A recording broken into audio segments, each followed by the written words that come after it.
you're planning on having a C-section, continue to get stronger. The stronger you are, the stronger you'll come back. You're listening to the Ethos Athletes podcast, where we believe that your health is the number one resource you need to accomplish your dreams. My name is Dr. Matthew Hernandez, and I'm a physician dedicated to helping my patients maintain their active lifestyle and continue doing what they love.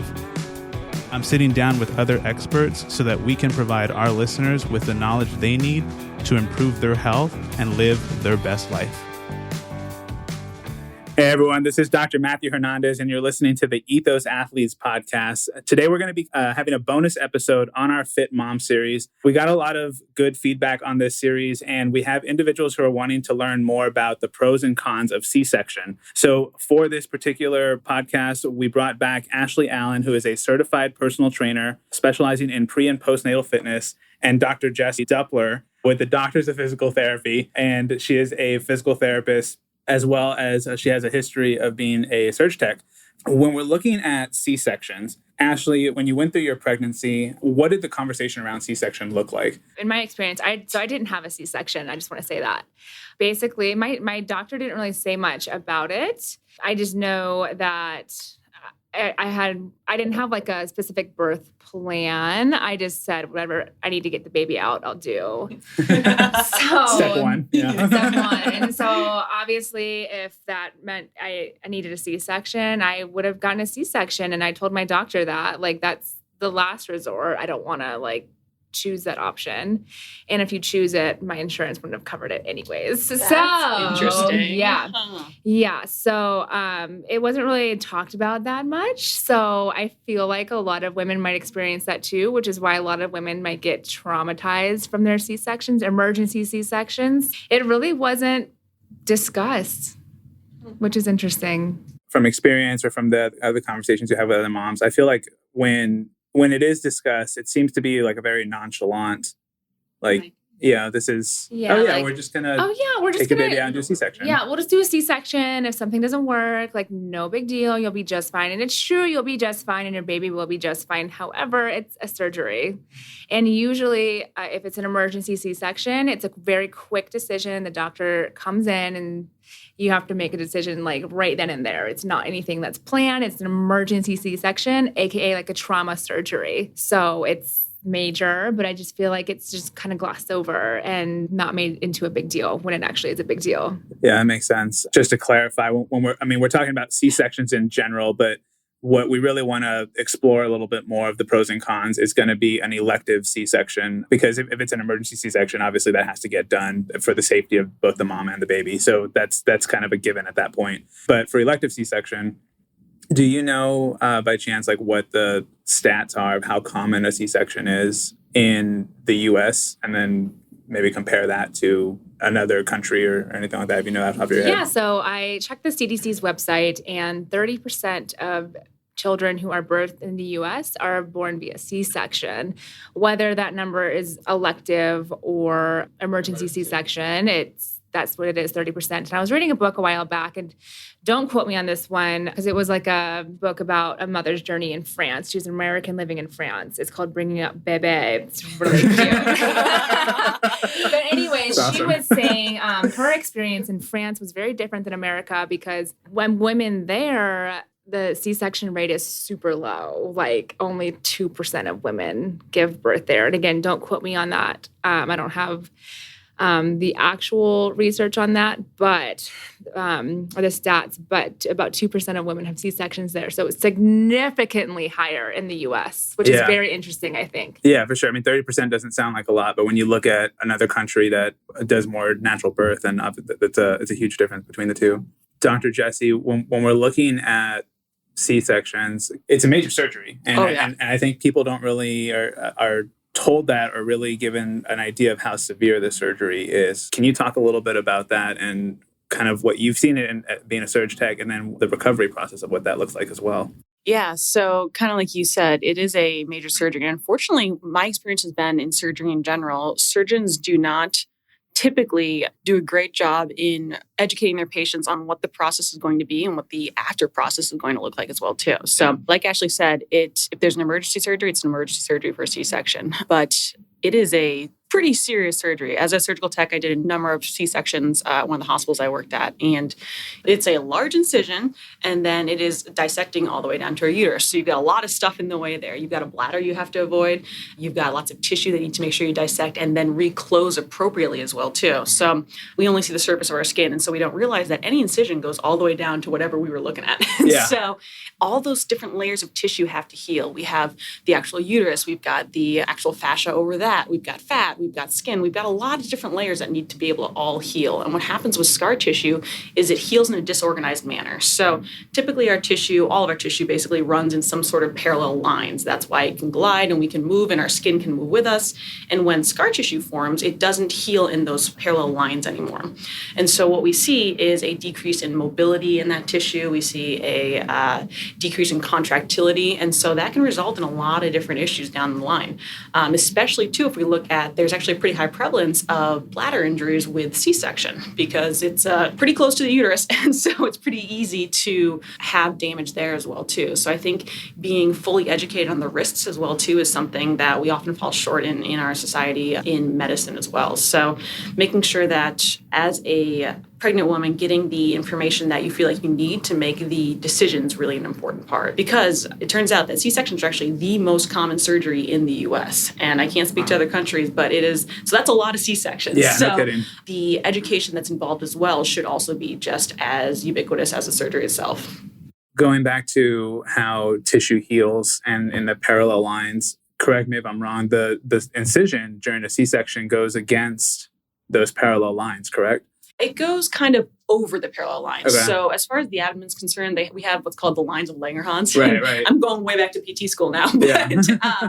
and so all of our skin heals in a certain direction. Yeah. And so our abdomen kind of works in kind of a, if you imagine if you have a belly, it kind of droops down the middle, that's kind of how the line's supposed to look. And what an incision is, it's basically a big transverse incision. Typically, there can be a vertical incision, but typically it's a transverse incision over the abdomen. And so what that does, if you'll notice, if you think about twisting your body or bending down, our skin needs to be able to move in all those different directions. So now if you put a cut through where you actually need to be able to move, that's a lot of scar tissue that needs to form and then needs to also form appropriately. Typically what I've seen as well after surgery, and this doesn't necessarily just apply to C-section scars, but there's a lack of education in the amount of healing that should go into the C-section scar itself as well too. So scars can actually still remodel up to 2 years after they've been created. Right. But the remodeling needs to happen with basically some outside help. So pressure, scar massage, scar mobilization, making sure you're trying to encourage that tissue to heal in those parallel lines we talked about that it's supposed to, as opposed to in this disorganized manner.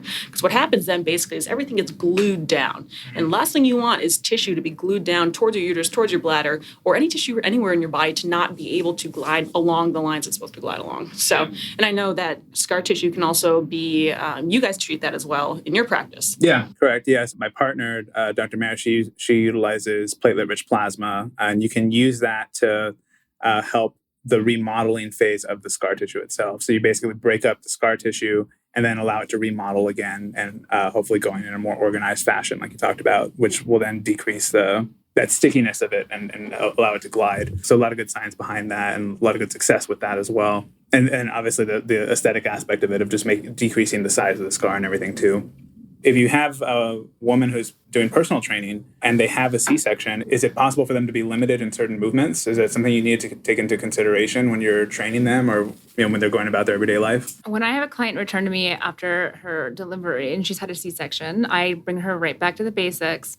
I mean, having a C-section, you completely cut through that abdominal wall, so that core strength isn't there unless they've been proactive with their recovery, which most women don't know about that because surgeons drop the ball with recovery on C-sections. They're told literally not to do anything for 6 weeks. And then they go into their 6-week appointment. Usually the doctor will clear them to exercise. So there really is that missing link right there with those early days of recovery. So I start them with body weight work, learning how to reconnect that breath again, kind of like we talked with in some of the earlier postpartum episodes, and just working on stability and just all the basics again before we do anything. We do that for a while. I mean, you have to treat it like recovering from an ACL surgery. You got to treat it like that. With an ACL surgery, you're rehabbing for 12 weeks at least, right? So it's the same. When you think of it, it's the same thing. You're taking it slow and not rushing back into things. And that's kind of how I approach it. Yeah, I think that's a great point. The fact that, again, we're dissecting down to the very end of those abdominal muscles. So, and we actually have 4 layers of abdominal muscles. Every single one of those gets affected when we have any sort of abdominal surgery. So the importance in, like you said, Ashley, really going back to the basics. What happens too when there's trauma to a muscle is our body will always try and protect us. It's the first order of business. And so what it'll do is it'll actually turn off any muscle that has damage. So now we've got muscles that had been cut through and damaged, but now also your brain has decided to turn them off in an attempt to try and protect them as well too. So that's why the basics become really important in reteaching the brain and the body how to connect. And that's what we do actually with a lot of different pain anywhere in the body. Is the first order of business to getting brain and body to talk to each other again. So that's what we call neuromuscular reeducation, getting both those pieces of our body brain to actually start to activate instead of just staying dormant. And that's part of the problem too when we don't see a lot of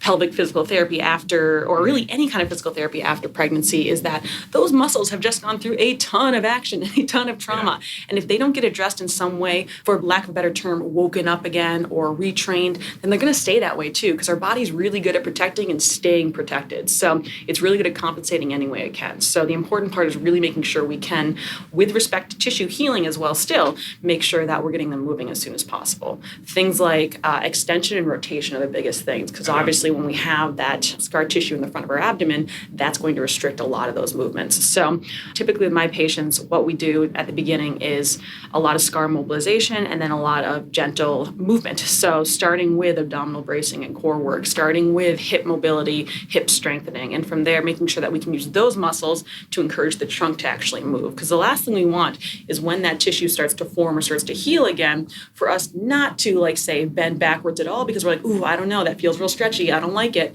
And what happens there is then your brain decides, oh, that's my new range of motion then, and starts to close off basically your ranges of motion that you have, which again is going to cause a lot of other problems down the road as well too when mobility is concerned. For and sure. Strength. Ashley, you said going back to the basics of looking at and improving core strength. Dr. Jessie, can you go we hear the term core strength a lot. Tell us what that is, what muscles are involved with it, and then why it's so important. I know some of it just from working with you all quite a bit, but the importance of core strength is always stressed. Talk about what happens when you don't have great core strength, which can happen after a C-section, right? Yeah, core is a pretty dang good buzzword when it comes to therapy or physical fitness. And so when everyone talks about their core, they of course think that they mean their abdomen. And now when we talk about abdominal muscles, we have, like I said, 4 layers. Our deepest one is the most important one. Anything really deep to our spine, deepest in our body, are our stabilizing muscles. I liken it to, if we can't get our stabilizers to fire, it's like trying to shoot a cannonball out of a canoe. You have no force generation. You can't generate any sort of power when you're running, when you're lifting, when you're doing any sort of these things. Let's talk about kind of what the core actually means. We have transversus abdominis in the front. That's our deepest core muscle. Transversus abdominis transverses all the way to our sides and all the way starting to get towards our back as well too. Our core is like a pop can basically. So then we get to our back and what we see is the multifidi. Those are the small muscles in our spine. They help us control rotation and they're the ones that stabilize our spine before we do any sort of movement. One of the tests we do at the clinic actually when people come in with back pain, hip pain, is we test those multifidi. Typically what we'll see is poor firing there, and that will lead us to a significant host of problems that we see with people with chronic pain, back pain, hip pain, knee pain, all sorts of things. So those muscles are crucial to make sure that we're actually starting to stabilize that spine again. So like I said, core's a pop can. So then there's the other 2 parts of it, the top and the bottom, that no one ever talks about. And that's diaphragm and pelvic floor. So levator ani, coccygeus, all those small muscles in the bottom there. Now, why we see a lot of incontinence when people have poor core strength or after pregnancy is because if you think about it, all the muscles in our pelvic floor are pretty small compared to, say, our diaphragm or the ab muscles I just described that go all the way to our back. And so our body basically always has a path of least resistance. And what we're doing with core, when people say core stabilization and using your core, is we're creating intra-abdominal pressure. We're creating pressure within our abdomen to actually support that spine. Now, if you think about what happens if you have a pressurized system and one side of that system is not as strong as the other part, what happens is all that pressure basically leaks out of that system. Typically what we see, that's compress the pelvic floor. And so that's when we see that incontinence. That's when we see usually when women like stand up or they do something like jump, when they actually have to increase the intra-abdominal pressure, that's when we see a failing in that pelvic floor. And so that's why every single portion of this is so important. And that's why pregnancy is one of the main contributors to some of the issues that we've been talking about with poor mobility and hip strength and incontinence. And that's because it messes with basically every single side of that entire core. The other thing we see when women are pregnant is obviously we've got a baby in there. So then we start to see the diaphragm has to lift up to also give room for that baby. I know a lot of my friends are like, oh gosh, I can't even breathe with this thing anymore. She's like, yeah, I know. And that's what we see is we see that there's now not only a pressure upon all those small pelvic floor muscles, but we see pressure on the diaphragm as well too. We see the stretching of the tissue that's not meant to be stretched for months on end. So if we don't retrain any of that, there's no way we're not going to see some sort of issues down the road. Anything that you see with poor strength or with incontinence or with breathing issues, we see that as well too. That also translates to things like low back pain. Yeah, that makes perfect sense. Now, Ashley, one of the previous episodes that you talked about when you're prepping your body into getting ready to be pregnant and everything, one of the things you mentioned was strengthening your core because it allows you to bounce back very quickly when you have a natural childbirth. How much of that prep work, if someone is strengthening their core and they end up having to get a C-section, was all that training just like null and void? Are they able to bounce back a little bit more? I've had several clients have C-sections and they worked out before, during their pregnancies. And I would say it absolutely would help you bounce back. You can't see my fingers. I'm doing little quote things. Bounce back. For sure. Yeah. Bounce back and get your body strong and fit again. I think it would totally help you. I mean, it's just going to be a little harder because now you have a surgery to recover from, but that's just going to make it that much easier to come back from because muscle memory is still a thing and your body's going to know exactly what to do. If you're planning on having a C-section, continue to get stronger. The stronger you are, the stronger you'll come back. Yeah, I 100% agree with that. In fact, some of the kind of more current literature in PT also discusses what's called prehab with any sort of surgery. So when we have patients that are looking to have a knee replacement or a hip replacement, we strongly encourage prehab. So making sure you're strengthening those muscles as much as possible. You're stacking the deck for yourself, basically. Yeah. And that's with any sort of surgery that we have. The stronger we can get the tissue that's going to be damaged, the better it's going to be. Yeah, that makes sense. I mean, we've seen that to be true in the cases that we work together on with regenerative medicine and PT. If they've done the physical therapy before they ended up here to get injections with me, they recover a lot faster from those injections than patients who didn't do that. So yeah, all that makes sense. Looking at core weakness as a whole, can that contribute? What other things can that contribute to in addition? Like if you combo core weakness with pregnancy or delivering a baby, are there any other things that can happen like prolapse, different things like that? There's a lot of complications that can occur. And so one of them, like you said, is prolapse. Like we talked about, when there's pregnancy, there are ligaments and there's tissue that is on tension and stretched for a while. And so ligaments, for the most part, do not, if they are stretched, they do not go back to their normal length. So that what happens there is then we lose some stability. Ligaments lend us stability in our joints. And so if we don't have that stability, we have to ask something else to do it. Typically, that's our muscles. And our muscles, as long as there's not a huge degree of ligamentous laxity, our muscles do a pretty good job of stabilizing us. But they need to be coached how to do it, retaught how to do it, and strengthened into being able to do it. And so when that doesn't happen, we see a lot of compensatory issues with that. One of them, unfortunately, being we can have prolapse. So what can actually happen is those uterine ligaments that hold up that uterus can actually start to slowly stretch, and that uterus can slowly start to descend. And so we'll see that prolapse. You can see the same thing with the bladder. You can also have bladder prolapse as well, too. And so then consequently what happens is the modern approach, or not modern, I should say, the most typical approach is then to do something called most often a bladder sling. And unfortunately, what a bladder sling is basically like a hammock for your bladder. They take a big old piece of, it's a big old piece of like some sort of nylon, poly something or other. And they take it and they take some big hooks. I apologize for this is kind of a graphic description, but I've got no other way to say it. And they put them right through your pubis and they just tack up that bladder for you. So now what they've done is they've created a brace for your bladder, which works really well, but what it also does is gives all your muscles a vacation. So now the muscles that already aren't working very well no longer have to work at all. We see good results from that, but we also see over time issues that start to come back again. And that's because all these muscles in our body that are meant to do the work no longer have to and no longer want to. So there's a lot of things down the road that can happen when not addressed at the root source or the root cause when it comes to pregnancy. Ashley, have any of your clients had these issues go on or? Yeah. So one thing I want to say is if a woman is struggling with prolapse and she's working with a trainer, it is absolutely vital that she is comfortable enough communicating that to her trainer, because training with prolapse is probably just so uncomfortable. And if your trainer's having you do certain exercises, it's not going to feel good. So it's really important that you communicate with that with your trainer, that your trainer knows how to train women with prolapse and how to cue them to do certain exercises to help engage the pelvic floor and everything. But yeah, I've definitely worked with clients, and it takes time. And I've gotten really good at cueing them and teaching them how to engage their pelvic floor in certain exercises like squats and stuff like that, anything that requires any sort of pressing. So yeah, it just takes a while, and it takes a lot of patience. It's not, if you're wanting to kind of heal that prolapse naturally without surgery, it can be done working with a pelvic floor specialist in some cases, but it's not a quick fix. It's something that you're going to have to work for months. So that's just what I've experienced with clients who've had it. And then eventually it's amazing. They're like, I don't have prolapse anymore. It's great. It's really cool. But they just got to, stick with their rehab.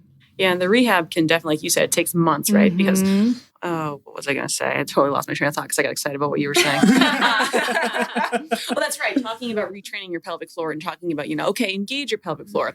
I mean, that's kind of like telling someone, okay, just make your heart slow down or make your heart beat more. It's impossible when you think about something that you never had to think about before. Yeah. So it's really hard to teach someone to pay attention to muscles that they don't even know that they had to control or that they had voluntary control over in the first place either. So there's a lot of education that goes into that, and it's really important. Yeah, it's easy to say, engage your pelvic floor, engage your core, but people are like, what does that mean? Exactly. Yeah. That's a great example of that is teaching transverse abdominis engagement, because typically, like you said, engage your core. Everyone thinks that means suck up and in and try and look like you're a swimsuit model.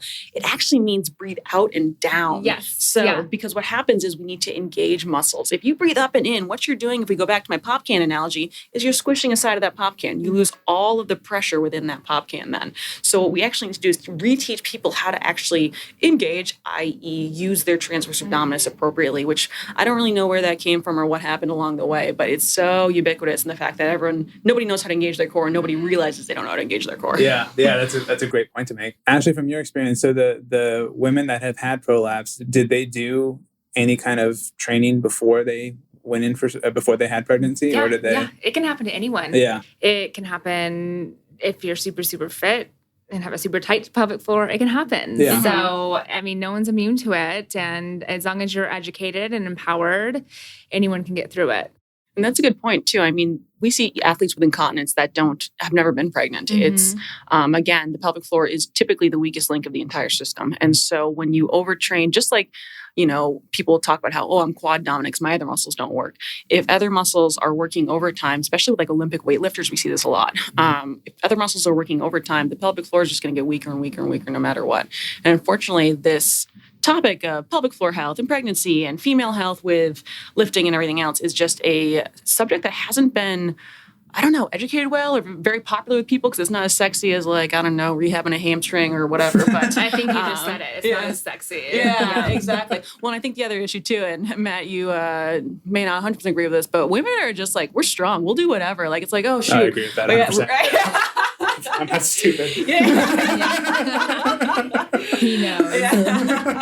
I mean, think about it. I mean, look at all the crazy things you're doing while they're 9 months pregnant, and then you have a baby, and you're told, that tailbone pain will go away, or that incontinence will go away, and it doesn't. And women are just like, okay, I can deal with this. Yeah, right. I can do this. I can do this. I can do this. But they don't have to do it. And I think that's the hardest part is that people haven't addressed the issue because women are so good at not having to feel like the issue has to be addressed. Yeah, and we're also taught that it's normal. Right. So it's like, oh, my tailbone hurts. It's because I had a baby. No big deal. Right. Or my C-section scar has a big bump on it. No big deal. It just happened that way or whatever. So right, yeah. And I have several friends actually who both their GYN as well as other surgeons have told them, oh yeah, you don't need to do any scar mobilization. It'll all heal itself. The body's really great at healing itself, but it'll always take some extra help. So it'll always be it's always helpful for sure. And I think like women too, just in our nature, it's hard to ask for help because we know it all. We can do it all. We're strong. But asking for help is one of the best things you can do if you're struggling with any type of recovery, whether it's prolapse prolapse, your C-section, or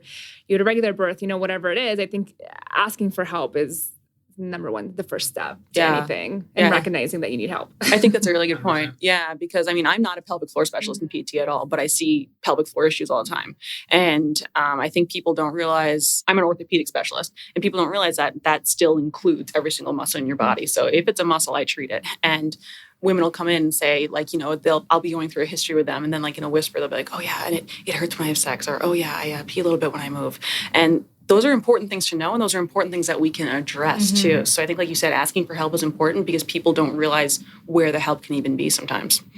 Yeah, no, that's a good point to make. Summarizing, if you're going to do elective C-section, make sure you're core strong and do the work, put the work in. That way you can, quote unquote, bounce back faster. And then bounce forward. How about that? Bounce forward. Yeah. I like that. All right, let's use that. Yeah, so you can bounce forward, and then making sure that, doing the prehab to put that in, and then making sure that the rehab's done correctly, going back to the basics, getting your core strong again. Doing that, you'll be able to prevent a bunch of other stuff coming down the road for you. Yeah, and I think I just want to make the point, too, that we're not by any means disparaging anyone that does want to have a C-section. There's plenty, I can't speak to anyone, but just giving women the tools to make sure they're educated on what's going to happen next and what they want to do and what their choices are, because they get a choice in all of this. So they can choose whatever it is that they, and obviously there's extenuating circumstances, but just making sure that the information's out there for people, because like we said, I think it's just an unfortunate fact that this is an underserved subject and an underserved community, and the more we can get the information out, the more women can bounce forward. So I second that. Awesome. Well, Dr. Jessie, Ashley, thank you so much for being on this podcast. Yeah, thanks, guys. This has been awesome. It's been really fun. Yeah, this has been fun. Thanks for having us. Everyone, thank you for listening, and we'll catch you on the next episode.